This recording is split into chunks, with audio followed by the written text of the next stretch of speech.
Muy bien, vamos a iniciar. Listo, ya el doctor ya compartió pantalla. Vamos a iniciar con el programa La Voz del Residente de hoy. Es jueves, toca medicina interna. Esta noche nos acompaña el doctor Pablo Alejandro Zamora Falcón, LSR2 de medicina interna, con el tema crisis hipertensiva. Les agradecería si en el trayecto de la exposición nos ayudan a escribir en la parte de abajo sus comentarios, preguntas o felicitaciones. Seguramente al concluir la exposición le vamos a dar causa.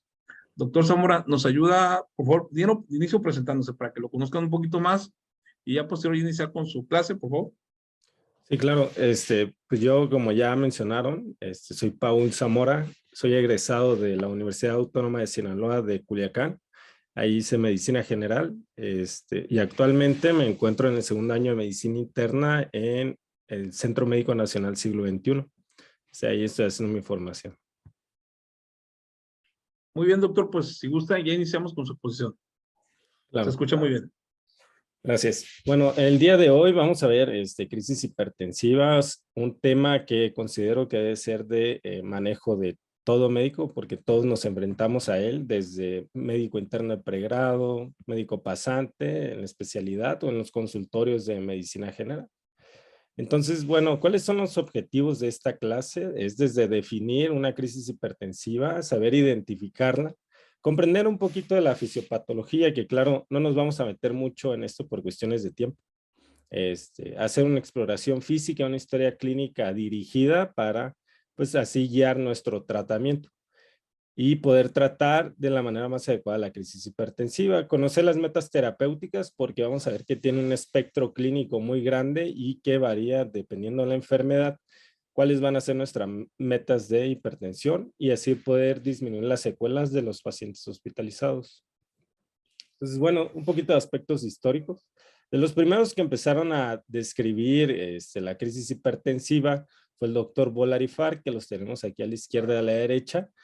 Eso de 1914, y lo describían como tal, como una hipertensión maligna. Esto asociado a que tenía un pronóstico muy, como tal, grave, comparado con los pacientes con cáncer. De hecho, la mortalidad en 1928 era casi el 80%.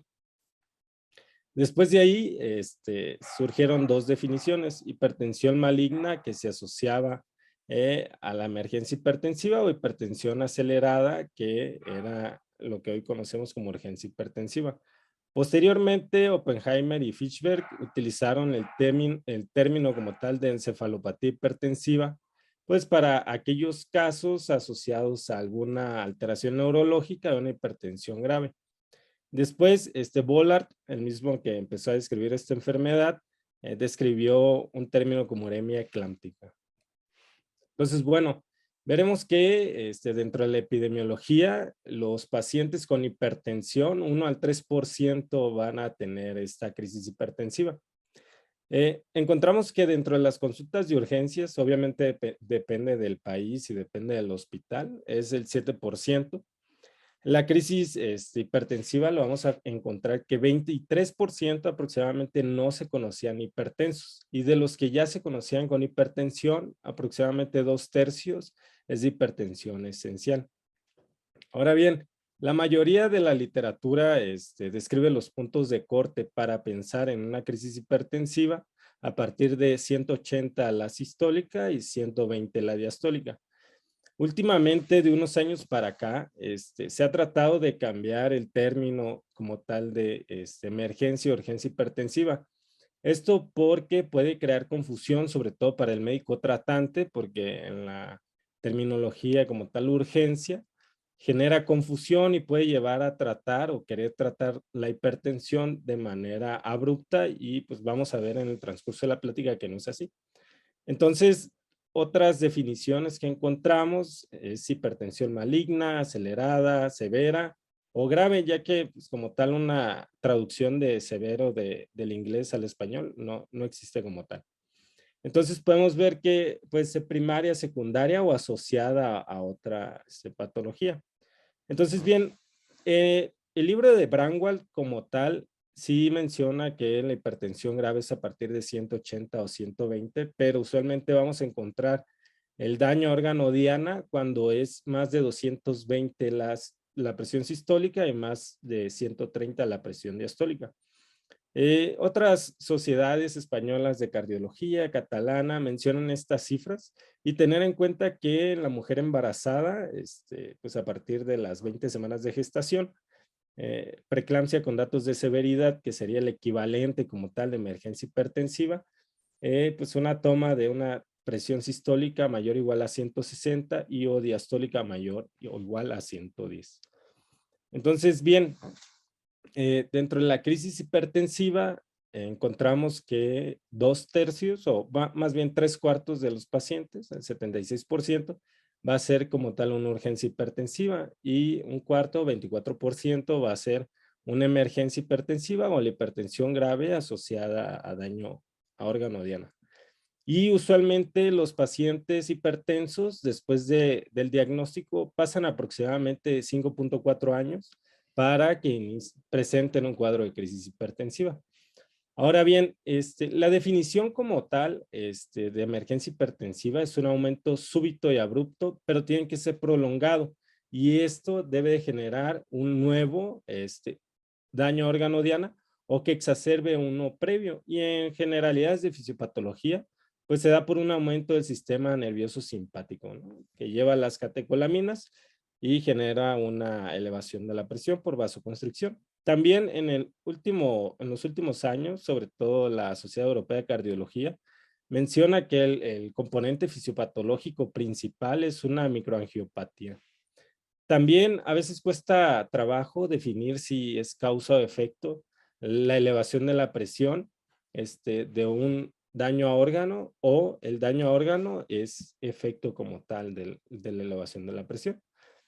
Entonces, como tal, ¿qué fue primero el huevo o la gallina? Como dicen luego. Entonces, nos debemos de empezar a familiarizar con este término, hipertensión aguda grave asociada a daño agudo de órgano diana. Y bueno, ¿qué es una urgencia hipertensiva? Es como tal una hipertensión no controlada, que puede ser esencial o secundaria, pues, que no está en control, más de 180 o 120, que puede ser inducida por fármacos, puede haber epistaxis, de hecho puede haber sintomatología, una hipertensión posoperatoria o posterior a que el paciente suspendió de manera abrupta su tratamiento antihipertensivo. Ahora, en una persona no hipertensa, ¿qué cifras son las que indican una emergencia hipertensiva? De esto también ha tomado mucho importancia o interés clínico de un tiempo para acá, porque pues, se ha visto que en pacientes no hipertensos, o por el ejemplo que más se pone es el de la mujer embarazada, que usualmente maneja presiones de 90-60, que cómo es que con una elevación mayor de 160 a 110 ya hay presencia de daño a órgano diana. Entonces, bien, se sugiere que en pacientes no hipertensos no se debe tomar como tal una cifra hipertensiva. Si tiene una elevación abrupta de la presión arterial, que usualmente es más de 160 a 110, y presenta alguna sintomatología sugerente de un daño a órgano diana, pues hay que sospechar que es una emergencia hipertensiva. Obviamente hay que descartar otras causas que pudieran estar originando ese daño a órgano diana. Bueno, aquí les pongo un esquema que viene en un artículo de hipertensión arterial, donde nada más tener en cuenta que en la crisis hipertensiva se llegan a perder todos estos factores protectores del óxido nítrico, el péptido natriurético auricular, que favorecen a un control de la presión cuando ésta tiende a la alza. Entonces, se pierden los factores protectores del vaso sanguíneo, la natriuresis y la vasodilatación por la pérdida o disminución en la producción del óxido nítrico y el péptido natriurético. Entonces, en pocas palabras, esa pérdida de factores que controlan la presión arterial nos van a llevar a un alza de la misma. Y esa elevación sostenida y aguda o abrupta, como le quieran llevar, pues genera una vasoconstricción que nos va a llevar a un daño endotelial y posterior a una isquemia que termina en daño al órgano diana. Todo esto pues favorece un estado protrombótico, que puede llevar a un daño a órgano diana como un evento vascular cerebral isquémico, un síndrome coronario agudo, etc. Entonces, ¿cuáles son los factores predisponentes que se han visto mayormente asociados a un descontrol de la presión? El principal o el que más se ve en más del 50% de los pacientes es un mal apego al mismo, que el paciente no se toma su tratamiento como debe o de vez en cuando vemos en la consulta que como no desayunó el paciente, no se quiere tomar su medicamento de la presión. En pacientes más de 60 años, sobre todo geriátricos por la polifarmacia, que se enfadan de tomar los medicamentos o se les olvida, ¿no? El sexo masculino, tener una hipertensión secundaria, porque suelen ser de difícil control. Dentro de otros, pues tenemos la obesidad, consumo de sal inadecuada, la diabetes, el SAUS, una enfermedad renal ya sea aguda o crónica y un evento vascular cerebral. Se ha visto también que los pacientes que tienen un nivel socioeconómico bajo o que no están asegurados como tal, pues por la dificultad o el costo de los medicamentos, pues no se toman su tratamiento. También el consumo de sustancias psicoactivas, sobre todo cocaína, metanfetaminas, y el uso crónico de AINES que usualmente los pacientes llegan a consumir de manera crónica este tipo de medicamentos. Y en pacientes hospitalizados, lo que más se ha visto son las soluciones. Últimamente está de moda, o más bien está la tendencia, al menos es más, para disminuir la sobrecarga hídrica, que esto también puede exacerbar o ayudar a la generación de una hipertensión grave aguda, una crisis hipertensiva, el dolor y la retención aguda de orina. Entonces, ¿qué es lo que se ha visto de la presión como tal y cuál está asociada más a una emergencia hipertensiva? Pues la que se ha demostrado en varias, es tanto la sistólica como la diastólica, pero como vemos en este diagrama, solo hay 2 estudios que demostraron que la presión sistólica se asocia principalmente a crisis hipertensiva. Pero la que se ha visto que más se asocia a crisis hipertensivas, pues es una elevación de la presión diastólica, sobre todo cuando es mayor de 130 y es de manera sostenida. Aquí hay 3 estudios que demuestran que la presión diastólica se asoció más a daño a órgano diana.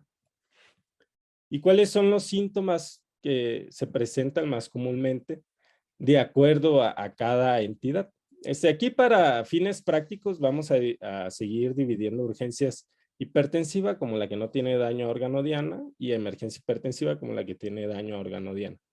Entonces, en urgencia hipertensiva tenemos que el síntoma más común, aproximadamente el 22% se presenta con cefalea, que es el más común, ¿no? Y en emergencias hipertensivas, los más comunes son los síntomas neurológicos, que dependiendo dónde esté la afección, van a ser los síntomas presentados. La disnea por ese aumento en la poscarga y sobrecarga del ventrículo izquierdo, y el dolor precordial por el estrés parietal que puede haber en la pared miocárdica, ¿no?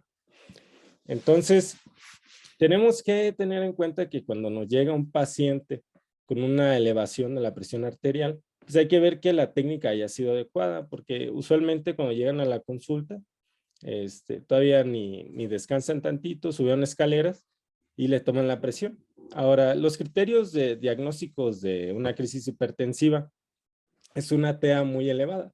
Vamos a poner el punto de corte más de 180 o 120, ¿no?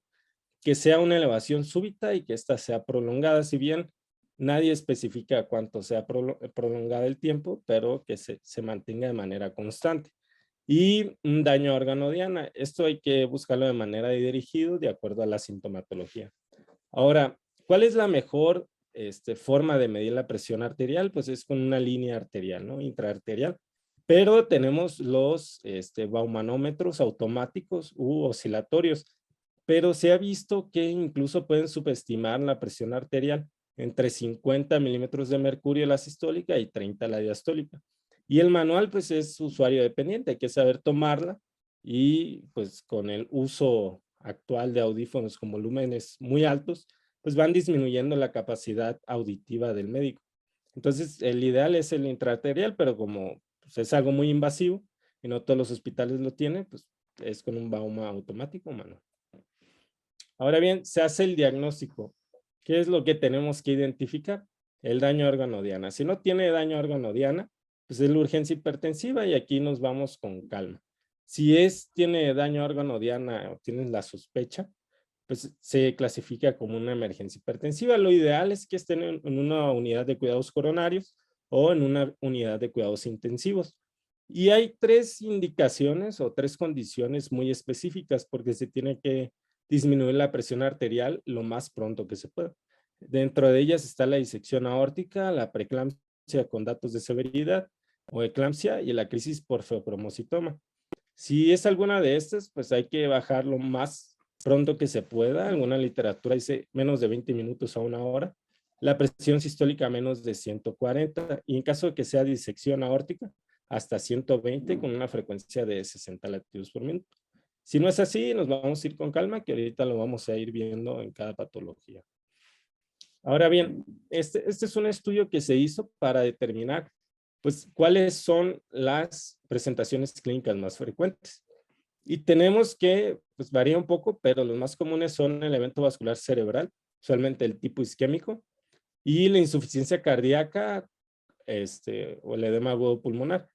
Y en menos frecuencia la encefalopatía hipertensiva, disección aórtica. El síndrome coronario agudo es muy variado, puede estar en el 3.º o 4.º lugar. Una anemia hemolítica microangiopática o como tal una abstinencia al fármaco, ¿no? Entonces, dentro del daño agudo a órgano diana, aproximadamente el 83% solo afecta un órgano, el 14% 2 órganos y el 3% 3 órganos o más. Bueno, entonces en el tratamiento de urgencias hipertensivas, aquí la verdad que no hay como tal muchos estudios, pero como no hay un daño a órgano diana, se prefiere que te lo tomes con calma, disminuyas la presión de horas o días de 48 a 72 horas. ¿Cuáles son las metas de la presión arterial? Pues llevarlo como tal a las metas que nos dicen las guías, ¿no? Pero mientras se mantenga menos de 160 a 100, está bien. Pero si podemos llegar a menos de 140 a 90 es lo ideal. Entonces, las primeras 2 a 4 horas podemos bajar del 25 al 30% de la presión arterial. Ahora, ¿qué es lo que tenemos que hacer? Si ya toma medicamentos, le tenemos que dar los mismos, le iniciamos uno nuevo, o si en verdad tenemos que iniciar el tratamiento a un paciente que no se conocía con hipertensión. Ahora, el tratamiento no farmacológico se dice que puede disminuir hasta 10 a 20 milímetros de mercurio la presión arterial. Debe de ser un lugar tranquilo donde no haya pues mucho escándalo. Hay que evitar que el paciente esté en la sala de urgencias porque pues usualmente hay pacientes muy graves y el paciente se puede estresar. Entonces hay que llevarlo a un lugar donde pues de preferencia no haya mucha gente, esté todo en silencio y sea como tal un cuarto con la luz apagada. Entonces, los medicamentos que nos sugieren iniciar puede ser captopril, amlodipino, clortalidona. Usualmente aquí bueno, en todo el país hay gente que usa el captopril de manera sublingual. Eso no está bien identificado y la verdad que no se prefiere. Esto es debido a que no puedes titular de una manera adecuada la presión o el efecto qué tan abrupto va a ser. Entonces, lo ideal es vía oral de manera normal y evitar el uso de medicamentos sublinguales. El monitoreo, ¿en verdad hay que admitirlos al hospital? Pues no, lo puedes citar a la consulta externa unos 7 días, obviamente con datos de alarma, iniciar los fármacos que ya tomaba, insistir en el apego y aumentar la dosis si es necesario. Entonces, en Cochrane se vio que la verdad no hay ningún medicamento como tal de primera línea para urgencias hipertensivas. Aquí les pongo una tabla con los medicamentos que podemos utilizar. Se prefieren que sean de vida media larga, por ejemplo, el amlodipino, se puede usar la betalol bioral, bisoprolol, todo dependiendo qué tengas a la mano o qué pueda usar el paciente, ya sea por cuestión socioeconómica o si está, por ejemplo, en el IMSS, qué medicamentos tenemos en el instituto. Entonces se puede usar captopril, enalapril o cualquiera que ya utilice el paciente. Ahora, en emergencias hipertensivas, como les comenté, lo ideal es que el paciente se encuentre en una terapia intensiva y hay que escoger el tiempo o qué tanto vas a bajar la presión arterial de acuerdo al órgano afectado y la disponibilidad que tengas de fármacos en tu unidad. Y se debe bajar gradualmente. ¿Hasta qué cifra? Aproximadamente es el 20 al 25% en la primera hora para llevar como tal a menos de 180 a 120 del paciente. Una vez que bajas a esta cifra, ya te lo puedes llevar con más calma y sin problema. Siendo que la meta en las primeras 6 horas debe ser de 160, 100 a 110 la diastólica. La guía de práctica clínica de México dice que, por ejemplo, bajes el 10 al 20% de la presión arterial que tiene el paciente en la primera hora y en el transcurso del día del 5 al 15%. Ahora, ¿cuáles son las ocasiones especiales que ya les comenté? Disección aórtica, preeclampsia con datos de severidad, feocromocitoma, y esto que es algo de mucho debate, que es el EBC hemorrágico, independientemente de la causa. Ahorita vamos a ver el tratamiento. Ahora, ¿cuál es mejor, el nicardipino o el abetalol? La verdad es el que tengas a la mano. Hay algunos estudios que dicen que el nicardipino es mejor que el abetalol y otros estudios dicen que el abetalol no es inferior como tal al nicardipino.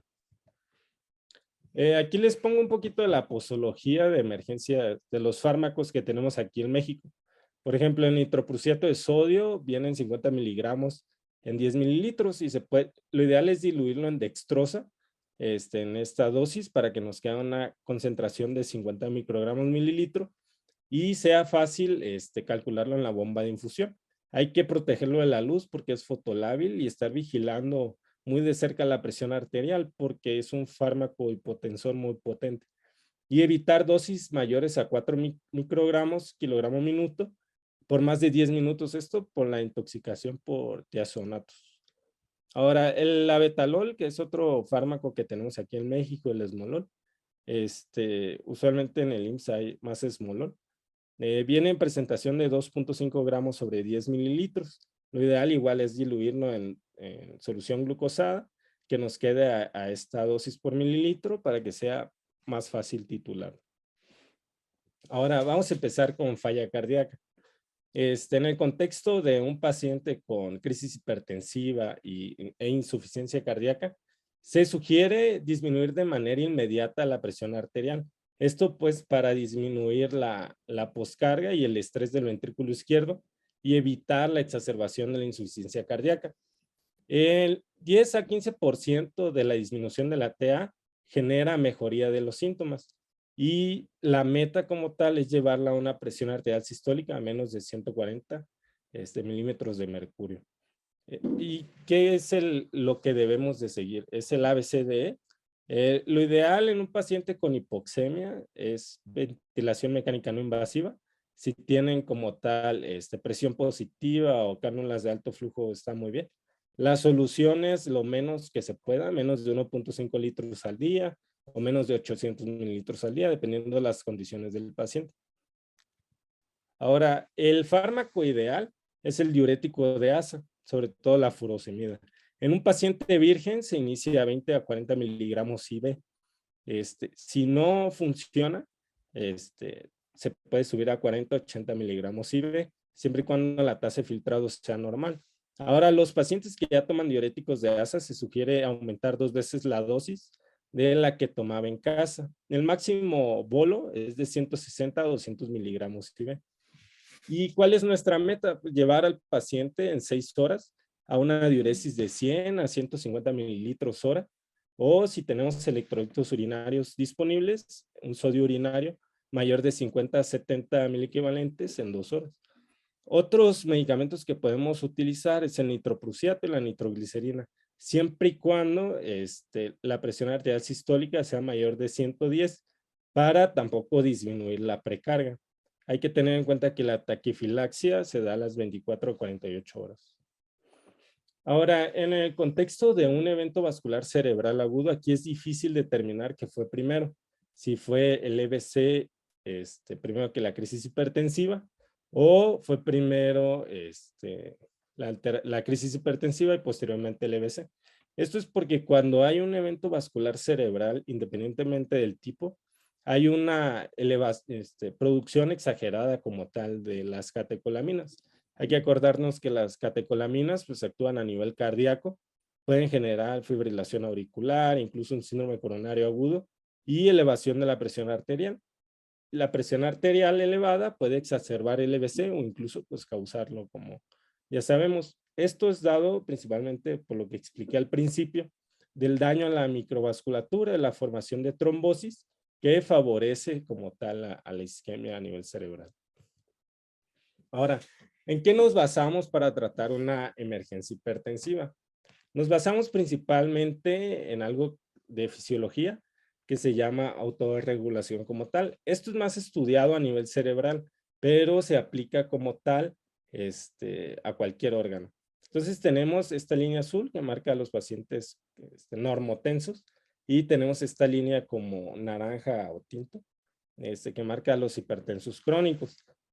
Tenemos en cuenta que la presión arterial media a partir de 60 y 120, vemos cómo se mantiene en esta parte. Cuando se desvía hacia la derecha, es decir, la presión arterial media es mayor de 120, pues genera un edema vasogénico como tal.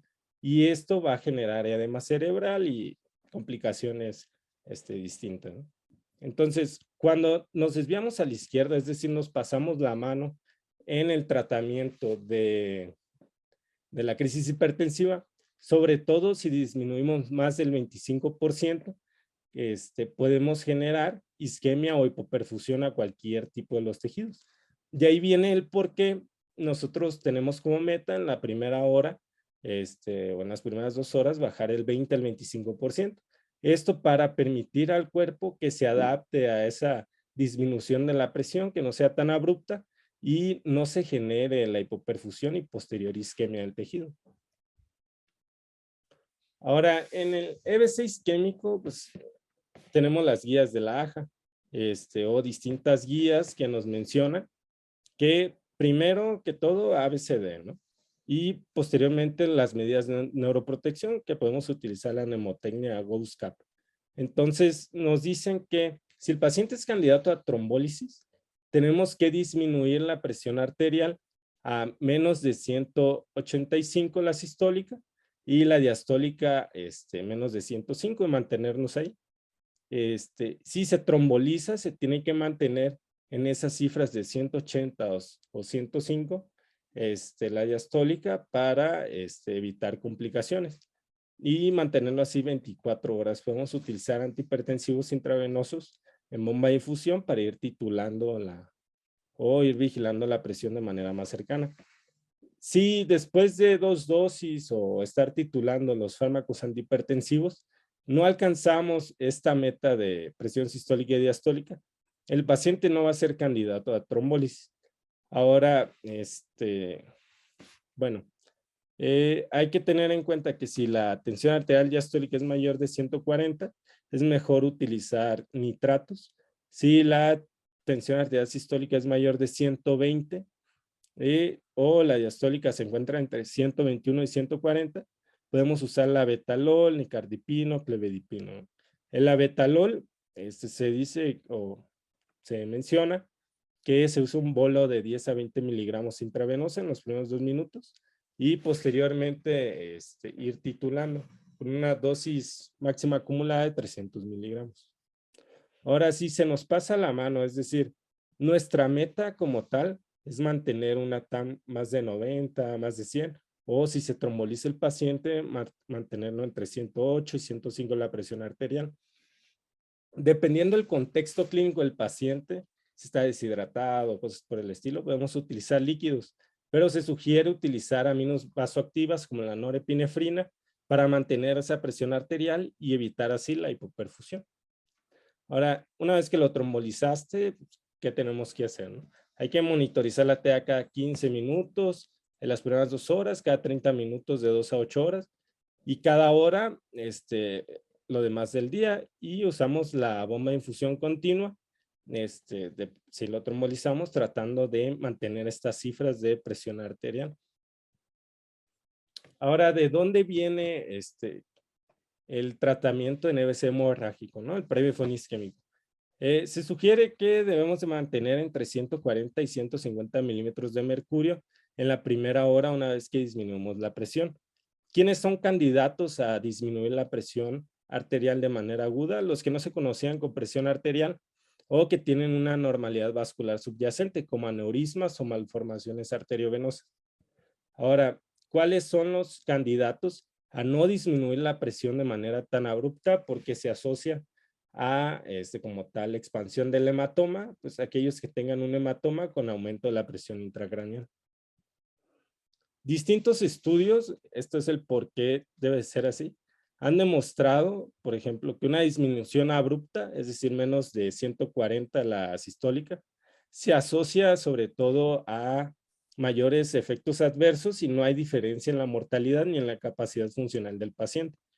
Incluso el Instituto Nacional de Salud de Glasgow demostró que la disminución intensa de la presión se asocia inversamente a expansión de volumen. Es decir, entre más bajamos la presión, más aumenta el volumen del hematoma. Y hay otros estudios que mencionan que sí se debe de disminuir de manera intensa, sobre todo en las primeras 2 horas o en la primera hora, ¿no? Porque disminuye la tasa de expansión y mejora la capacidad funcional del paciente. Esto está en debate, por eso debemos de tener mucho cuidado y bajar de manera gradual la presión arterial en este tipo de pacientes. Y bueno, la variabilidad de la presión se asocia a peores pronósticos. Bueno, este es un algoritmo nada más donde pues, menciona todo lo que les acabo de comentar. Y la GPC del 2020 crisis hipertensiva dice que bajemos de manera cautelosa la presión arterial. Bueno, ¿cuáles son las metas en el caso de encefalopatía hipertensiva?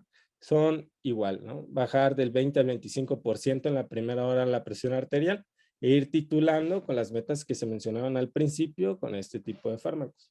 Igual ABCD. Ahora, en un paciente con disección aórtica, se debe disminuir de manera inmediata, sobre todo en los primeros 20 minutos, la presión arterial a base de la sistólica, que causa mucho daño endotelial. Hay que llevarlo a menos de 120, 140 milímetros de mercurio con una frecuencia cardíaca a menos de 60 latidos por minuto e interconsultar al servicio de cardiotórax, ¿no? Los fármacos ideales son el abetalol y el esmolol. El esmolol con una dosis inicial de carga de 500 microgramos por kilo y ya lo vamos titulando al paciente con una dosis máxima en bomba de infusión de 300 microgramos kilo minuto. Ahora, en síndrome coronario agudo también debe ser de manera inmediata, es decir, en menos de 1 hora, llevar la sistólica a menos de 140 y la diastólica entre 60 y 100. Aquí los fármacos ideales son la nitroglicerina con una dosis inicial, aquí mencionaba, de 5 a 100 microgramos minuto y lo vamos titulando. Esto porque si hace falla cardíaca debemos tener cuidado con el uso de betabloqueadores como el abetalol y el esmolol por la exacerbación de la misma. Entonces usualmente el paciente infartado se les hace eco, se le hace electro y pues podemos descartar todas estas causas, ¿no? De contraindicación de betabloqueadores. Ahora, tenemos situaciones especiales, la intoxicación por simpaticomiméticos, las más frecuentes aquí en México, cocaína y anfetaminas. El tratamiento ideal son benzodiazepinas, no usar betabloqueadores porque bloqueamos como tal el receptor beta a nivel del vaso sanguíneo y dejamos que las catecolaminas exógenas actúen en los alfa, causando mayor vasoconstricción. También podemos utilizar nitroprusiato de sodio. En perioperatorio no me voy a meter mucho, esto es más manejo del anestesiólogo, pero la literatura menciona que se puede operar con más de 160-90, pero se puede dar un manejo antihipertensivo ahí. Si es más de 180 a 100 milímetros de mercurio, se tiene que diferir la cirugía. En preeclampsia con datos de severidad, pues este es un tema de ginecología, pero como mencioné, el diagnóstico es con sistólica a más de 160, diastólica a más de 110. Hay que llevar la meta debajo de estas en las primeras 3 horas. Si posterior a 360 minutos, que son como 6 horas, a pesar de 2 medicamentos no se controla, pues hay que pasarla a cesárea, ¿no? o dependiendo si puede parir, pero ya es del ginecólogo. Ahora ya se controló qué es lo que tenemos que hacer. Una vez iniciado el tratamiento IV, a las 6:12 horas hay que iniciar un antihipertensivo oral, sobre todo de acción larga, porque así vamos a mantener una transición lenta y vamos a evitar que vuelva a cursar con una crisis hipertensiva. Entonces, cuando quitemos el medicamento IV, ya va a tener el efecto del antihipertensivo oral y vamos a evitar que haga otra crisis hipertensiva. Y se puede dar de alta a las 24 horas de normalizar la TA y hay ausencia de los síntomas. ¿Cuáles son los factores predisponentes como tal para mortalidad en un paciente con emergencia hipertensiva? Sobre todo que haga EBC, un ataque isquémico transitorio, la disección aórtica o un dolor precordial, el infarto agudo al miocardio y la lesión renal aguda. La mortalidad en emergencia hipertensiva ha bajado mucho y varía desde el 0.2 al 11%. Incluso hay literatura que dice que hasta el 20% todavía mueren en la hospitalización. Y factores predisponentes para que una vez dados de alta los pacientes vuelvan al hospital independientemente de la causa. Se ha visto que en el 11% de urgencia hipertensiva en 30 días son admitidos al hospital otra vez y 18% de las emergencias hipertensivas. ¿Y cuáles son los factores predisponentes para que los pacientes que cursaron con emergencia hipertensiva vuelvan al hospital? Es ser menor de 65 años. Se ha visto que es más común en las mujeres, tener antecedente de falla cardíaca, ser nefrópata, tener diabetes, trastorno de abuso de sustancias, el nivel socioeconómico, por lo que les comentaba del difícil acceso a los medicamentos. Curiosamente, el alta voluntaria se asoció a 2.2 veces más probable de volver al hospital. Y de ese 18% de pacientes que cursan con emergencia hipertensiva, el 36% va a volver a ser admitido en los primeros 7 días y el 61% va a ser admitido en los primeros 14 días.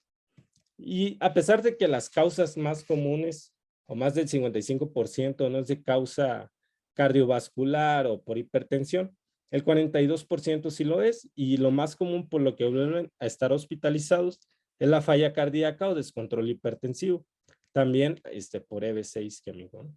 ¿A qué costo nos lleva la crisis hipertensiva? Se ha visto que un aumento de la presión arterial sistólica y o 10 de la diastólica, es decir, pacientes no controlados, tienen 2 veces más probabilidades de muerte por causa vascular. Y tener una sistólica más de 180 nos lleva a 5 veces más probable de tener un evento vascular cerebral, ¿no? La mortalidad que ya les comenté. Y nada más como dato curioso, el 13.95% del presupuesto en salud se va a hipertensión en pacientes estables, que es como el 0.71% del Producto Interno Bruto, y de las complicaciones, el presupuesto en salud se va casi la mitad, ¿no? Que es 2.62% el Producto Interno Bruto. Bueno, por cuestiones de tiempo, nada más, este es el algoritmo, hay que identificar la urgencia, se puede tratar en unos 7 días y la emergencia, de preferencia en el primer día, ¿no? Y como conclusiones, la gravedad de la crisis hipertensiva no se define como tal por la cifra de presión, más que todo por el daño ergonodiana, ¿no? Que es lo que diferencia de urgencia y emergencia. Hay que tener en cuenta y siempre hacer una anamnesis y exploración física dirigida y evitar ser muy agresivo en algunos casos. El tratamiento siempre lo iniciamos a dosis bajas y se titula de manera paulatina.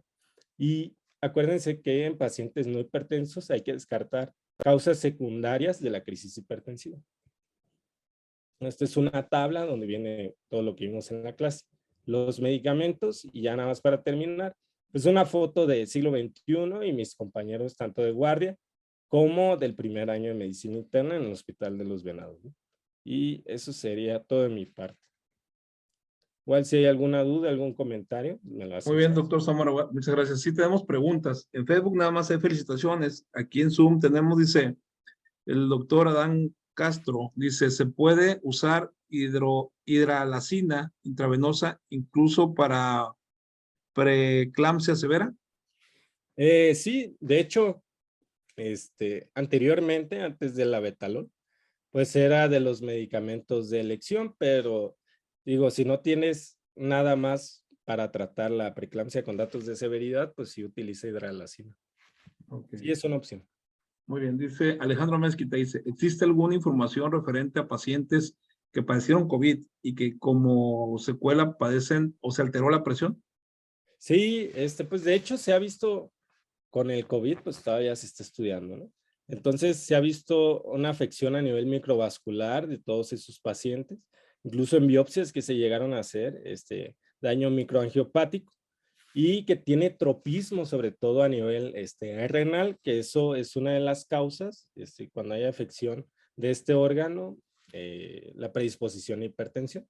Entonces sí se ha visto que pacientes que padecieron COVID aumenta las probabilidades de tener hipertensión arterial.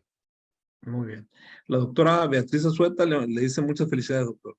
Ah, gracias. Gracias. Sí. Y luego el doctor Edgardo Lara dice, Ujú. ¿cuál es la edad más temprana en que se presentan diferencias de presión de riesgo? ¿A qué Mm, edad más temprana la presión se altera de tal manera que es un riesgo? Pues mira, es independientemente de la edad, porque hay personas que nacen con alguna predisposición, por ejemplo, un feocromocitoma, que es un tumor endocrino, que lo podemos encontrar en pacientes jóvenes que pueden presentar crisis hipertensivas, hiperaldosteronismo, también la coartación aórtica, que es una malformación muy común a nivel cardiovascular, genera crisis hipertensivas. Por eso, dependiendo el contexto, la edad del paciente, uno va buscando y diagnosticando, pero una edad en específico no hay, es dependiendo a la hora a la hora, o el tiempo a la edad que debute el paciente con este descontrol de la enfermedad de base. De acuerdo, doctor. Muy bien, pues yo creo que con eso terminamos, doctor. Agradecemos a usted por su participación, Muchas también gracias. Yo Soy Médico 17 por permitirnos usar su plataforma. Esta plática queda grabada, va a estar a partir de 2 horas ya en YouTube, en la página de Medical Legal Center. Si gustan revivirla, seguramente la van a poder encontrar. También seguramente va a haber muchas visitas. Comúnmente nos dejan algunos datos, quien la visita, y se lo vamos a hacer llegar, doctor, para que esté enterado quién estuvo preguntando sobre su tema. Ujú. Ok, también dice Isela Domínguez, gracias, doctor, excelente ponencia. Estamos de acuerdo. Muy buena ponencia y muy completa.